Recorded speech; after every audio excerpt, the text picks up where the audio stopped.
Ada kegiatan apa hari ini di Kajak? Bisa diceritakan dengan Mbak Asti ini? Ya, hari ini kami memenuhi panggilan dari penyidik Polres Depok dalam rangka untuk mediasi klien saya, Mbak Asti, yang mana klien kami ini diduga melakukan tindakan penggelapan dan penipuan. Nah, menurut kami, tadi hasil mediasi, perkara ini semestinya tidak masuk ranah pidana. Nah, karena apa? Ini adalah persoalannya mereka ini adalah masalah pembagian harta waris. Nah, tentu klien kami ini dari tahun 2020 hampir 3 tahun menuntut haknya sampai hari ini. Nah, makanya klien kami ini mencari keadilan. Nah, makanya klien kami ingin menyelesaikan persoalan ini secara kekeluargaan dan secara adil. Agar apa? Yang mana hak ahli waris itu bisa diterima oleh Mbak Asti ini secara benar, secara jujur. Ini yang diinginkan klien kami. Klien kami ini tidak ingin yang bukan haknya diambil oleh klien kami. Nah, makanya tadi hasil dari mediasi ini dari pihak klien si telapor itu berkeinginan perkara ini dilanjutkan, silakan, kami siap untuk menghadapi itu kalau memang itu yang diinginkan oleh terlapor, dan klien kami pun siap dengan bukti-bukti yang ada yang dia pegang sampai saat ini. Nah, persoalannya dia sekarang, kenapa saling lapor? Ini kan persoalan waris yang harus diselesaikan secara musyawarah dan benar. Kenapa? Tentu kita memahami juga dalam hukum Islam bahwa harta waris itu jika diambil dengan tidak benar, apalagi menzolimi klien kami, haram hukumnya. Nah, disinilah akhirnya klien kami dilaporkan di Polres Depok yang diduga klien kami melakukan penggelapan dan penipuan berkenaan dengan sepeda ataupun jam arloji. Setelah kami pertanyakan dengan klien kami sendiri tidak mengerti apa yang dilaporkan oleh terlapor, masalah jam dan masalah sepeda. Nah, disinilah kami akan melakukan upaya hukum apapun untuk pembelaan terhadap klien kami, sampai manapun akan kami kejar mencari keadilan. Nah, dengan demikian klien kami tetap dengan pendiriannya bahwa itu adalah hak waris yang harus diperjuangkan karena klien kami masih mempunyai anak kecil. Nah, inilah seorang ibu yang memperjuangkan hak-hak untuk anaknya. Nah, maka hari ini klien kami coba melakukan untuk musyawarah pada hari ini di Polres Depok. Tetapi itu gagal kami lakukan. Dan mereka mengatakan bahwa akan melanjuti. Menurut kami ini adalah perkara perdata, tidak ada unsurnya perkara pidana.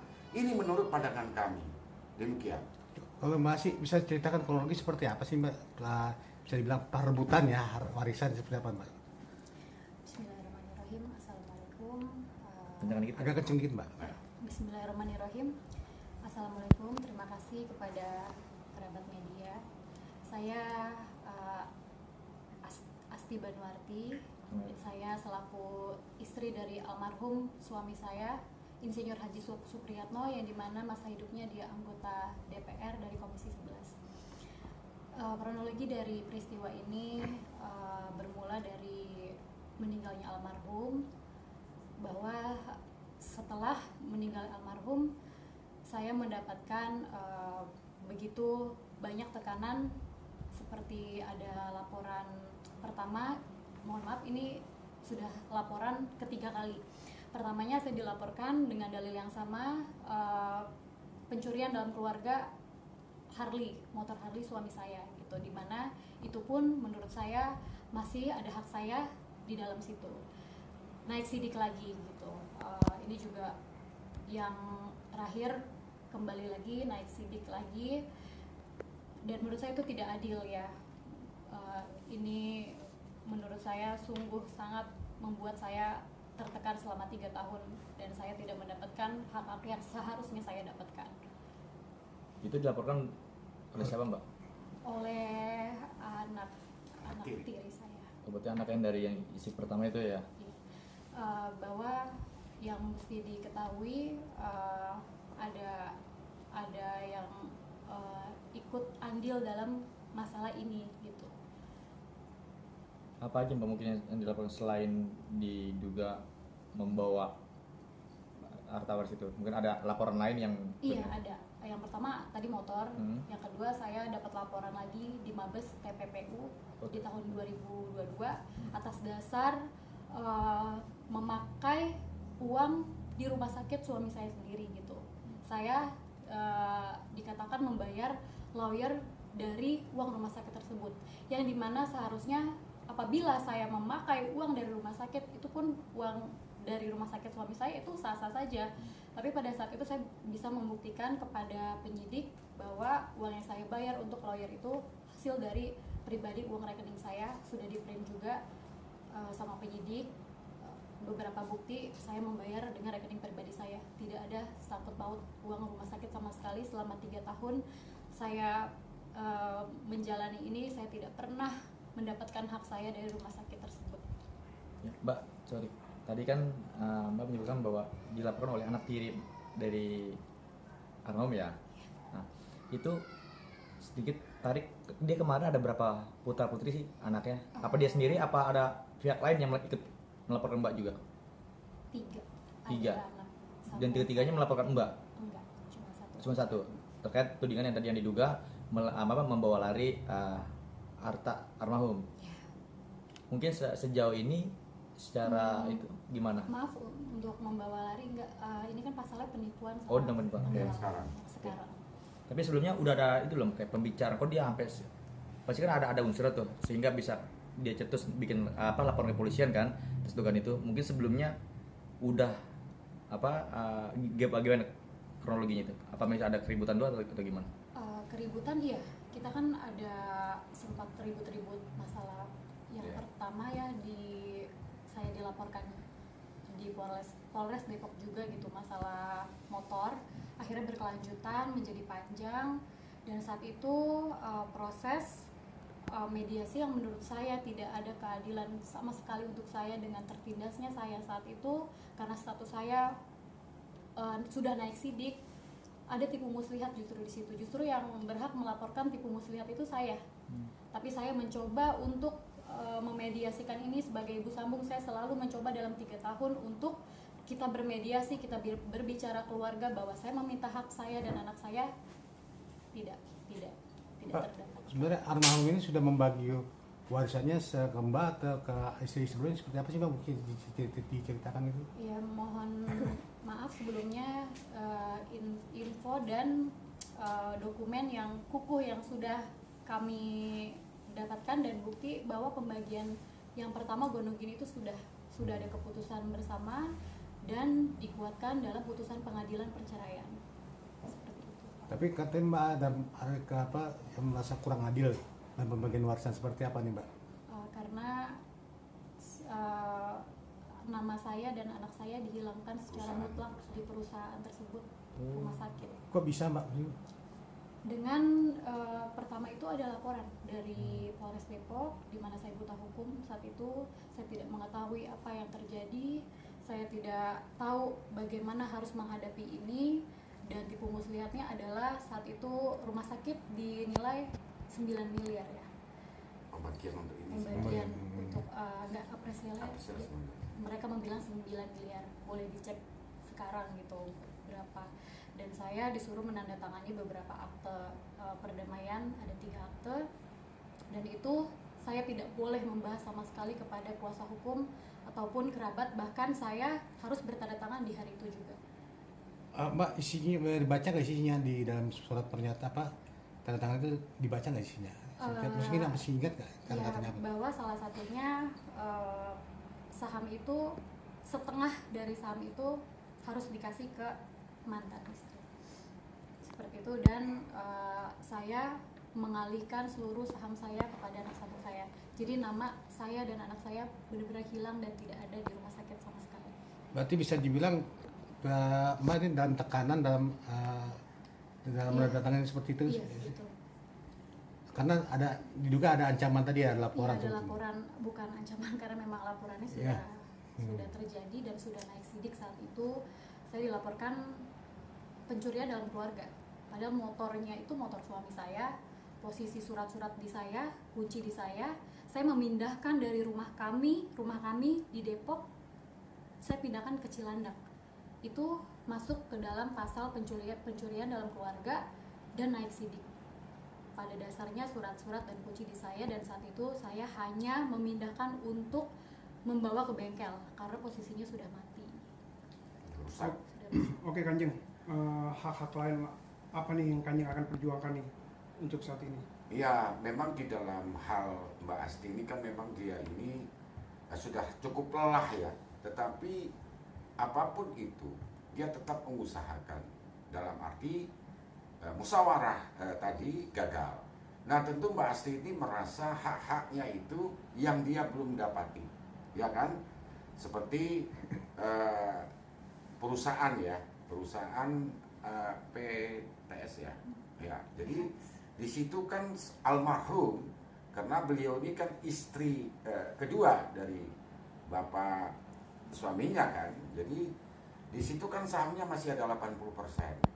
Nah, karena Mbak Asti dulu kebutaannya tentang hukum, jadi dengan ketidaktahuannya dia, nah pada akhirnya saham itu semestinya dia kan harus memiliki saham itu. Nah, sekarang saham 80% itu baik Mbak Asti sendiri, baik anaknya sendiri pun sekarang semua sudah ada sekali namanya Mbak Asti dan anaknya. Nah, inilah dia mencari keadilan. Nah, pada akhirnya ada dugaan RUPS yang pada tanggal 26 Oktober di tahun 2020 itu diduga itu ada keterangan palsu. Nah, akhirnya klien saya melaporkan ke Barreskrim. Nah, kita juga mengharapkan kepada penyidik Barreskrim untuk bisa menindaklanjuti perkara ini agar terang benderang perkara ini untuk unsur-unsur pasal 266. Nah, tentu klien kami ini merasa kecewa berat dalam arti ini kan hak saya gitu loh. Dia mengatakan ini adalah hak saya. Kalau memang bukan hak saya, ya mungkin dia akan melepaskan begitu. Tetapi yang ini merasa hak dan si anak, nah inilah perjuangan seorang ibu yang harus dilakukan oleh Mbak Asti sendiri. Nah, mungkin harta-harta lain, saya menanyakan kepada klien saya, sudah tidak menjadi masalah gitu loh. Cuma yang dia perjuangkan adalah perusahaan ini, yang dia sama sekali tidak mendapatkan itu. Nah, inilah sekarang perjuangannya Mbak Asti untuk mendapatkan haknya sampai hari ini. Belum, memang perjalanan ini, pelaporan ini sudah kita laporkan di Barreskrim. Nah, kita juga berharap agar persoalan ini bisa untuk terselesaikan. Unsur-unsur memang jika ada dugaan tindak pidana, ya sudah kita teruskan, kan demikian. Nah, dalam persoalan ini bahwa Mbak Asti ini tadi saya kembalikan kepada Mbak Asti sendiri, apa langkah-langkah sikap yang dia harus ambil. Nah, dia tetap sekarang ingin memperjuangkan terutama untuk anaknya. Ini yang Mbak Asti perjuangkan, bukan untuk semata-mata pribadinya, karena di situ ada anaknya almarhum. Nah, tentu anak ini kan butuh pembiayaan lagi yang sangat besar yang harus diperjuangkan Mbak Asti ke depannya. Nah, inilah dia harus habis-habisan dia menguras tenaga selama ini. Orang mungkin melihat Mbak Asti tetap enjoy, tapi kalau di rumah dia cengeng, nangis. Ini yang menjadi persoalan kita. Nah, disinilah akhirnya Mbak Asti ini tetap tabah dan tetap sabar. Semoga keadilan ada pada diri klien kami. Nah, jadi yang diperjuangkan sekarang ini adalah di Barreskrim. Nah, mudah-mudahan kami juga tadi juga saya sampaikan kepada waktu di mediasi, di mana tipu muslihat ataupun kata bohong terhadap klien kami di dalam penggelapan dan penipuan. Nah, ini yang kami pertanyakan. Sekali lagi, semoga kalau unsurnya tidak terpenuhi di Polres Depok, ya kami minta SP3. Hentikan ini, penyidikan ini. Karena ini kan adalah perjuangannya dia, perjuangnya Mbak Asti. Sekali lagi, untuk demi anaknya. Kanjeng tadi tapi kayak dikatakan penggelapan ada sepeda juga, jam seperti apa nih Kanjeng? Nah, mungkin Mbak Asti bisa jelaskan. Oh iya, bahasa mediasi itu. Ya. Tadi disebutkan ada Kamera, Mbak. tiga sepeda dan satu Ya. jam tangan. Hmm. Di mana yang 2 sepeda ini saya tidak mengetahui apa-apa gitu. Barang suami, cuman saya tidak mengetahui posisi tepatnya di mana dan dituangkan dalam akta tersebut dan saya suruh ditandatangan. Untuk jam sepeda yang satunya, sepeda Brompton itu milik pribadi saya sendiri, yang dimana semua tahu itu punya saya membelinya dengan sendiri, banyak bukti, ada buktinya juga. Dan satu lagi jam tangan itu milik mutlak suami saya, belinya pun bersama saya pada saat kami menikah. Pada sepeda itu dia ada bukti pembelian di Surabaya. Dia beli COD berapa? 60 juta ya? 60 juta. 60 juta. Sama teman saya. Nah itu pun dilaporkan. Nah ini halu di pelapor ini. Ya kan demikian itu. Ada bukti pelaporan. Sedangkan saya tanya Mbak Asti ngerti nggak sepeda disebut? Saya mana tahu itu sepeda. Saya tidak sampai sekarang tidak tahu itu sepeda. Begitu juga dengan jam.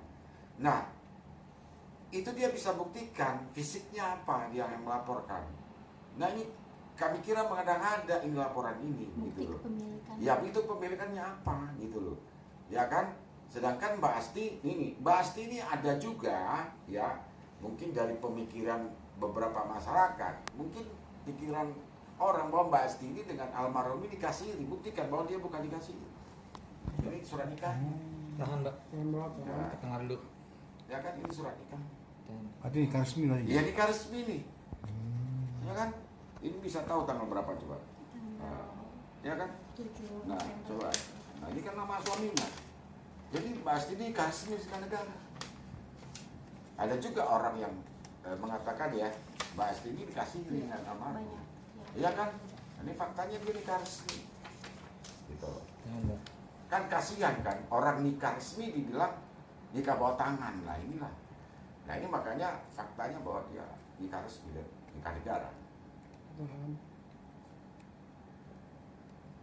Kalau nikah resmi berarti ada diatur juga undang-undang warisnya juga ya Kanjeng? Iya dong, ya kan? Oke. Ya, tadi termasuk kembali lagi tentang saham, sebenarnya nilainya berapa tuh?